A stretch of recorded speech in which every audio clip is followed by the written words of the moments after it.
Mesdames et messieurs, bonjour et bienvenue à cet édito que nous faisons. Vous le savez, depuis très récemment, le Rwanda, le pays voisin de la République démocratique du Congo, a commémoré, n'est-ce pas, le 30e anniversaire du génocide où il y a eu près de 2 millions de morts, alors qu'en République démocratique du Congo, il y a beaucoup de morts, n'est-ce pas? Et nous n'arrivons même pas à les compter. Alors, selon RTBF, n'est-ce pas, un média belge, le chef de l'État congolais Félix Antoine Tshisekedi était présent dans cette cérémonie.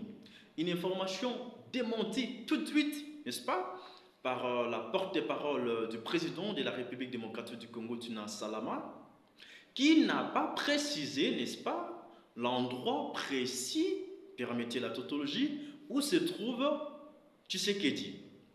Il a démenti l'information sans pour autant nous dire où il se trouve, Tshisekedi. Il a dit Tshisekedi se trouve à l'étranger. En journalisme, il y a ce qu'on appelle les questions de référence. Il y a les qui a fait quoi, quand, où, comment et pourquoi. C'est ça ce qu'on appelle l'information. Tina Salama, qui est une journaliste de formation, est censée nous préciser l'endroit où se trouve le chef de l'État. Quand on dit que le chef de l'État est à l'étranger, c'est où l'étranger? Il y a les flous dans l'information. Or, le journaliste a pour rôle d'informer, de former et de divertir. Alors, quand vous informez, vous devez apporter des précisions pour que le public ne se pose plus de questions. Où se trouve le chef de l'État, Félix Antoine Tshisekedi, à l'heure actuelle? Serait-il au Rwanda, en Ouganda, en France, en Belgique? Il est porté disparu. Qu'est-ce qui se passe? Il y a des négociations secrètes entre lui et le président rwandais Paul Kagame devant un médiateur. Autant de questions qui n'ont pas de réponse jusque-là. Nous essayons juste de réfléchir, n'est-ce pas, pour apporter un peu plus sur ces questions que se pose plus d'une personne. Où est le chef de l'État? Est-ce que Mokondia Mboka a limoué parce que sous Mobutu, on apprenait que Mobutu disparaissait et apparaît, avant de disparaître, et puis par après apparaître, avant de comment on dit, qu'au limois. Le chef de l'État, Tshisekedi, a limoué pour se retrouver au Rwanda, pour se retrouver en Belgique, pour se retrouver en France. Où est le chef de l'État? Je pense que les directeurs de la communication de la présidence de la République démocratique du Congo doivent nous apporter des éclairages sur cette question. Quand le chef de l'État Tshisekedi voyage, on le sait, il fait plusieurs voyages à l'étranger pour l'intérêt du peuple congolais, nous le savons. Il a fait plusieurs voyages. D'ailleurs, un cadre du PPRD avait rédigé tout un ouvrage qu'il a publié sur les voyages du chef de l'État. Il y a même un politicien, pour ne pas les citer, qui proposerait, n'est-ce pas, une loi limitant les voyages du chef de l'État à sec, à l'étranger, sauf ici à l'intérieur du pays. Le chef de l'État voyage beaucoup, et quand il voyage, nous savons que Tshisekedi est en Belgique, nous savons que Tshisekedi est en France, nous savons que Tshisekedi est en Israël, nous savons que Tshisekedi est en Ouganda. Mais aujourd'hui, le chef de l'État n'est pas en République démocratique du Congo. Où est-il parti? Où est-il parti? Nous avons vu l'ACP qui a donné cette information quelques minutes après. Elle a supprimé l'information alors qu'il y avait des gens qui avaient fait des captures. Dans cette information qu'elle avait donnée, elle avait tout clairement indiqué, le chef de l'État est en France.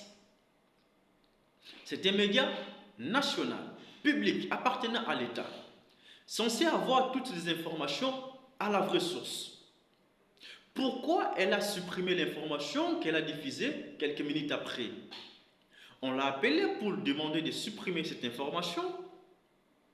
Elle a fait ça d'elle-même. Qu'est-ce qui se passe? Pourquoi actuellement il y a des flous sur l'endroit précis où se trouve le chef de l'État?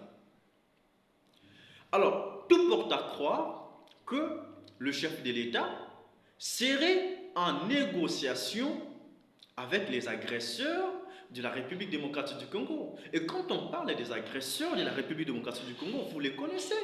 Les pays agresseurs, d'après plusieurs rapports de l'ONU, les Rwanda, l'Ouganda et même le Burundi sont les trois grands agresseurs de la République démocratique du Congo. Si bien que derrière eux, il y a des grandes puissances, la communauté internationale.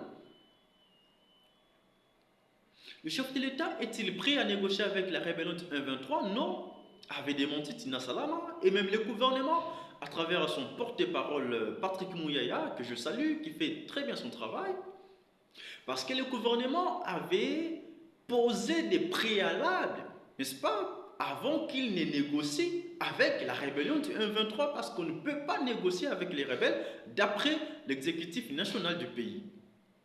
Quels étaient ces préalables posés par le gouvernement congolais? C'était que la rébellion du 1-23 libère tous les territoires sous son contrôle. Et par après, le gouvernement va négocier avec les rebelles. Aujourd'hui, nous savons que Bunagana, notamment, est toujours sous occupation de la rébellion du 1-23. Plusieurs d'autres territoires congolais sont sous occupation du 1-23. Il y a encore des territoires qui étaient hier sous occupation du 1-23 qui sont aujourd'hui récupérés par nos vaillants, n'est-ce pas, militaires, nos forces armées de la République démocratique du Congo. Aussi longtemps que les rebelles n'ont pas cédé les territoires qu'ils occupent, on ne peut pas dire que le gouvernement a accepté de négocier avec les rebelles du 1-23 qui écument les richesses de la République démocratique du Congo. Tshisekedi est-il prêt à négocier avec Kagame? Oui, il a dit ça au nom de la paix, parce qu'il avait dit à moindre escarmouche, il va réunir, n'est-ce pas, les deux chambres du Parlement pour demander l'autorisation afin de faire la guerre au Rwanda. Lors d'un briefing presse spécial organisé à la RTNC, on lui a posé cette question. Qu'en est-il de cette déclaration? Il avait priorisé la paix. Il avait donné la chance à la paix, à la diplomatie. Si on part de cette réflexion, l'on peut finalement dire que Tshisekedi serait en négociation secrète avec Paul Kagame, au nom de la République démocratique du Congo, pour l'intérêt du peuple congolais, parce que ce pays n'a fait que trop, la guerre n'a fait que trop durer, je voulais dire. Alors, nous voulons la paix. C'est vrai qu'en relation internationale, on dit la guerre, c'est la règle et la paix, c'est l'exception. Cependant, nous voulons la paix dans notre pays. La population de l'Est ne veut que la paix et non les paix. Nous autres, nous cherchons et les paix et la paix. Vous comprenez? Autre chose, même si la guerre est une continuation de la politique par d'autres moyens, cependant, la sacralité de la vie humaine est aussi importante qu'une guerre éternelle. Nous voulons la paix dans ces pays.